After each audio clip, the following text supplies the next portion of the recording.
Mula sa himpapawid, may mga ibong tila mga bantay ng kalikasan at malaya kung saan man nila gustong lumipad, pero huwag ka dahil sa likod ng kanilang gandang taglay, may tinatagong bangis na hindi mo aakalain. Sa video na ito ipapakita namin ang ilan sa mga pinakakakaibang ibon mula sa mga dambuhalang kayang umatake ng bata hanggang sa mga makapangyarihang nilalang na hari ng kalangitan na kahit kapwa nila ibon ay di ligtas sa kanila. May isa pa nga na gamit ang matitindi nitong kuko, literal na nanginginain ng ibang ibon. Kung sa tingin mo ay lahat ng ibon ay harmless, maghanda ka na. Dahil matapos mong mapanood ito, baka magbago na ang tingin mo sa kanila. Kaya huwag ka munang aalis dahil baka mamiss mo ang mga ibong dapat mong iwasan simula ngayon. At kung mahilig ka sa mga ganitong klaseng content, huwag kalimutang i-like ang video at mag-subscribe, tapos i-hit mo na rin ang notification bell para updated ka sa mga susunod pa naming nakakagulat na kwento. Number 10. Magpies. Ang mga magpies ay mga matindi at delikado. Kapag dumating na ang tinatawag na swooping season, para kang pumasok sa teritoryo ng isang galit na bantay. Dahil ang magpie, hindi lang basta ibon. Mabangis ito at agresibo, lalo na kapag naramdaman nilang may sumasakop sa kanilang teritoryo. Wala silang sinasanto, maging ito man ay tao, alaga, o kahit ibang hayop, basta tingin nila ay banta, tiyak na lalapitan kanila sa sobrang bilis, paikot-ikot na paglipad, at biglang pagsugod. Taon-taon, libu-libo ang naitatala nilang pinapasok sa ospital at sa ilang lugar, normal na raw yan mula Hulyo hanggang Nobyembre. Ang interesting pa, halos kasing haba ng katawan nila ang kanilang buntot. Kamag-anak din nila ang mga uwak at jaybirds. Ang kanilang itim at puting balahibo ang nagbibigay sa kanila ng kakaibang dating habang lumilipad. Madaling makita, pero mas mabuting iwasan. Number 9. Bearded vulture. Marami sa mga ibon ang kumakain ng patay na hayop, pero iba ang bearded vulture o mas kilala sa bansag na lammergeier. Mula Central Asia hanggang silangang Africa at ilang parte ng Spain, ang diet nito ay mga buto.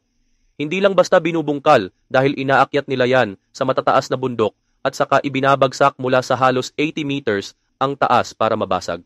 Hindi ang karne ang habol nila kundi yung utak ng buto o ang marrow na nasa loob.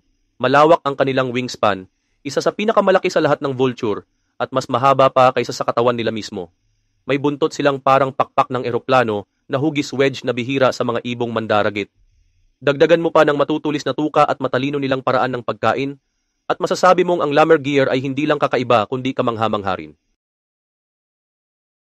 Number 8. The snowy owl. Sa gitna ng matinding lamig ng Arctic tundra, may isang ibon na hindi lang nakamamangha, nakakatakot din kapag ginulo mo. Ito ang snowy owl, isa sa pinakamalaki at pinakamarilag na species ng owl sa buong mundo. Bagamat kakaunti lang ang natural na kalaban nito, gaya ng Arctic fox, jaeger at lobo. Mas madalas, tao ang tunay na banta sa kanila. Pero hindi sila madaling ibuli. Sobrang teritorial ng mga ito at handang ipaglaban ang teritoryo nila kahit sino pa ang humarang. Kapag umatake sila gamit ang matatalim na kuko, kahit matitinding hayop ay napapaatras.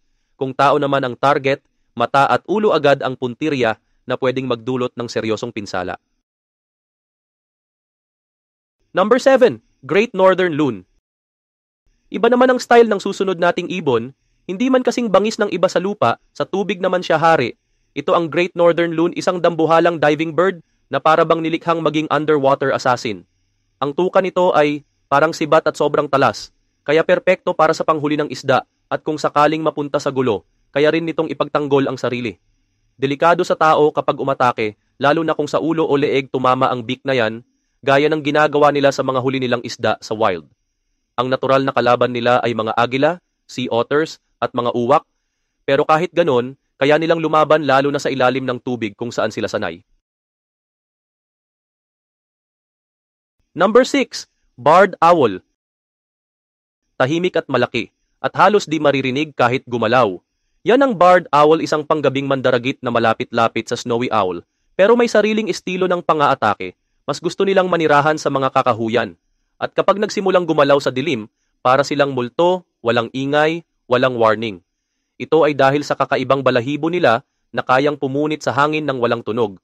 Pero wag mong isipin na harmless sila dahil kapag sila ay naistorbo ay walang babala silang aatake. Isang maling hakbang lamang sa lugar nila at posibleng masalubong mo ang matutulis nilang kuko na di mo man lang maririnig na dumarating. Number 5. Mute swan. Eleganteng tignan, maputi na parang prinsesa ng lawa. Pero huwag kang palilin lang sa itsura dahil ang mute swan, kahit mukhang mabait, ay isa sa pinakadelikadong waterfowl sa buong mundo. Kaya nilang tumimbang ng hanggang 28 pounds at isa sila sa pinakamalalaking ibon sa tubig lalo na sa Europa kung saan sila native. Ang problema, masyado silang teritorial at agresibo lalo na kapag may nililimlimang itlog. Kapag naramdaman nilang may panganib, hindi sila magdadalawang isip umatake. Biglaan silang sisingasing, susugod, at maaaring umatake diretso sa mata gamit ang lakas ng leeg at pakpak nila. Kaya kung makakita ka ng mute swan na may kasamang pugad, lumayo ka na lang. Dahil di lang pride nila ang iniingatan nila kundi ang buong pamilya. Number 4, lapet-faced vulture. Sa mundo ng mga vulture, kadalasan ay takot at tagamasid lang sila. Pero hindi ang lapet-faced vulture. Ito ang pinakamalakas at pinaka-agresibong vulture sa buong Africa, isang tunay na alpha. Kapag may pagkain, kusang umaatras ang ibang vulture kapag dumarating ito. Ganyan ang respeto o takot ng iba sa kanya. At kung hindi sapat ang tira-tira, walang problema, marunong silang manghuli ng sariling pagkain. Hindi lang patay na hayop ang kinakain nila. Nangangain sila ng mga maliit na hayop, reptile, isda, at kahit ibang ibon. Minsan, pati itlog ng mga ibon gaya ng flamingo, ninanakaw at ginagawa nilang hapunan. Kung wala namang fresh prey, nakikipag-abang sila sa ibang vulture at pagkatapos, sila ang kakain ng pinakamahirap nguyain tulad ng mga litid, balat, at kung ano-ano pang tinatalikuran ng iba. At kung titingnan mo ang tuka nila, hindi ito basta ordinaryo. Dahil sila ay matulis at matatag, sadyang ginawa para durugin ang mga bahagi ng katawan na hindi kayang kainin ng iba. Number 3, the martial eagle.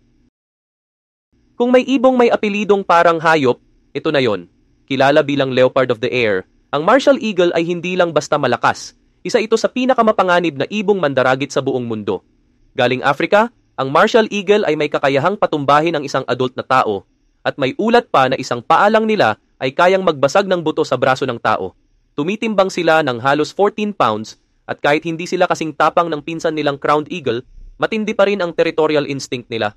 Isa pa sa interesting na katangian ng ibong ito ay isa silang faithful na partner. Madalas silang namumuhay ng monogamous at habang buhay nilang binabantayan ang sarili nilang teritoryo, parang may sariling lupain na ayaw nilang pabayaan. Kung kalangitan ng gubat, sila ang tunay na hari ng hangin sa Africa. Number 2, the wedge-tailed eagle. Isa pa sa pinakakakaibang ibon sa listahan natin ay ang wedge-tailed eagle. Sa unang tingin, mukha lang silang typical na agila, pero wag ka, may attitude ang mga ito. Sobrang curious at minsan agresibo, kaya pati ibang ibon ay naiilang sa kanila. Yung mga magpay, inuuna na silang guluhin para makaiwas sa gulo, ganun sila ka-intense. Pero hindi lang ibang ibon ang target nila. Sumasagupa rin sila sa mga hang glider, paraglider, at pati mga drone na ginagamit sa aerial survey ay literal nilang binabagsak nila sa ere.